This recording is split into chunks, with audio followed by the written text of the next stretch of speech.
আমি আজকে হাতে মেখে দুইটা মাংস বোনা করবো। আসসালামু আলাইকুম, হ্যালো এভরিওয়ান, আশা করি সবাই ভালো আছেন, সুস্থ আছেন। Welcome to my another blog. আমি আজকে গরু মাংস বোনা করবো, মুরগির মাংস বোনা করবো এবং মুগ পোলাও রান্না করবো। মুগ পোলাও রান্নার জন্য চিনি গুঁড়া, পোলা চাল নিয়েছে এবং মুগ ডাল নিয়েছে। এছাড়া আমি রান্নার সকল উপকরণগুলো আমি কেটে নিয়েছি। আমি প্রতিটা ভিডিওতেই বলি, রান্না করতে যত সময় না লাগে তার চেয়ে বেশি সময় লাগে রান্নার উপকরণগুলো গুছিয়ে নিতে। তাই রান্নার উপকরণগুলো একসাথে গুছিয়ে নিলে রান্নাটা বেশ তাড়াতাড়ি হয়ে যায়। আমি সর্বপ্রথম এখানে মুরগির মাংসটা ম্যারিনেট করে রেখে দেবো।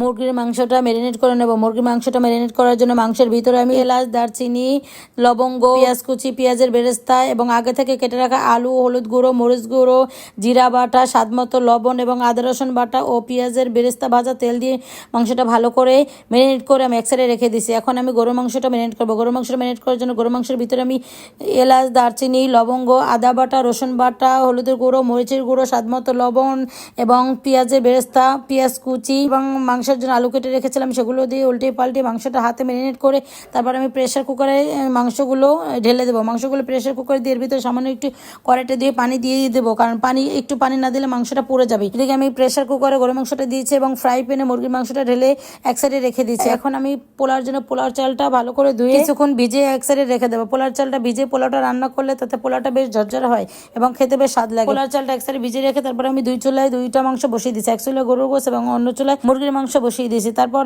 মুরগির মাংস এবং গরুর মাংসটা চুলায় দিয়ে আমি আগে থেকে ভিজিয়ে রাখা পোলার চালটা ভালো করে ধুয়ে একটা স্ট্যান্ডারে ঝরা দিয়ে নিয়েছি। আমার মুরগির মাংসটা কষানো হয়ে গেছে। এখন মুরগির মাংসটা নেড়ে এর ভিতরে আমি পরিমাণ মতো ঝোলের পানি দিয়ে মাংসটা ভালো করে নেড়ে ঢাকনা দিয়ে আরো কিছুক্ষণ মাংসটা রান্না করে নেব। আমি আপনাদেরকে আমার প্রতিটা ভিডিওতেই বলি যে আমি আপনাদেরকে রান্না শেখাচ্ছি না। আমার একটি পেজ আছে, সেখানে প্রতিদিন আমার ভিডিও দিতে হয়, তাই আমি আমার প্রতিদিনের কাজগুলো আপনাদের সাথে শেয়ার করি। গরুর মাংসটা কষানো হয়ে গেছে। গরুর মাংসের ভিতরে আমি রসুন দিয়ে নেড়ে ঢাকনা দিয়ে আরো কিছুক্ষণ রান্না করে নেব। মুরগির মাংসটা হয়ে গেছে। এখন মুরগির মাংসটা চুলা থেকে নামিয়ে এখন পোলাওটা বসিয়ে দেবো। আপনাদের সাথে কথা বলতে বলতে দেখুন আমার রান্না প্রায় অনেকটাই হয়ে গিয়েছে। মুরগির মাংস হয়ে গেছে। এখন মুরগির মাংসটা চুলা থেকে নামিয়ে এখন পোলাওটা বসিয়ে দেবো।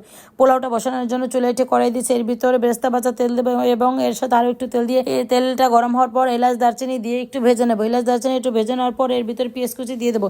পেঁয়াজ কুচি দিয়ে পেঁয়াজটা হালকা করে ভেজে তার ভিতরে আগে থেকে ধুয়ে রাখা পোলার চাল, জিরা বাটা, স্বাদমতো লবণ এবং মুগ ডাল দিয়ে পোলার চালটা খুব সুন্দর করে ঝরঝর করে ভেজে নেবো। পোলার চালটা যত বেশি ঝরঝর করে ভাজবো পোলাওটা তত ঝরঝর এবং খেতে টেস্ট হবে। পোলার চালটা আমি বেশ কিছুক্ষণ সময় ধরে ভালো করে ভেজে নিয়েছি। পোলার চালটা আমার ভাজা হয়ে গেছে। এখন এর ভিতরেও ফুটানো পানি দিয়েছি। ফুটানো পানি দিয়ে ভালো করে নেড়ে মিশিয়ে তারপর 4-5টা আস্ত কাঁচামরিচ দিয়ে ঢাকনা দিয়ে পোলাওটা কিছুক্ষণ রান্না করে নেবো। এদিকে আমার গরু মাংসটা হয়ে গেছে। চুলা থেকে নামিয়ে আমি চুলা থেকে নামিয়ে অন্য একটি কড়াই মাংসটা ঢেলে নিয়েছি। দেখুন আমার পোলাওটা হয়ে গিয়েছে।